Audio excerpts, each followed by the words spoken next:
Gillian Vicencio ang itinuturong dahilan ng hiwalayang Catherine Bernardo at Daniel Padilla at napabalitang ito na ang bagong girlfriend ng aktor ngayon.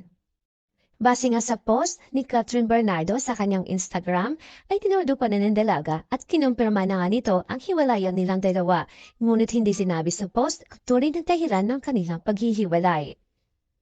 Kamakailan lang ang batang aktres na si Andrea Brillantes ang napabalitang nalilink at naka-one night stand di umano ni DJ sa Spain dahil sa palihim nilang pagkikita sa naturang bansa.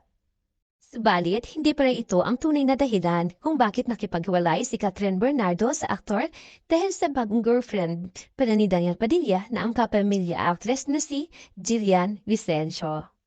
Naglabasan na nga ang mga sangkot na babae sa hiwalayang Katniel at ang itinuturong dahilan kung bakit naghiwalay sila ay yung hairstylist ni Kylie Versusa at nakasama pa nga ito sa teleseryeng Too Good to be True.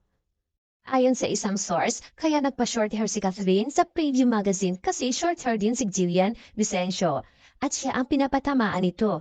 4 months na pong call off ang Katniel at matagal nang niloloko ni DJ si Kat. At kaya nalaman ni Kat ay dahil nagsumbong si Sue Ramirez kay Sofia Andres na siyang matalik na kaibigan ni Catherine.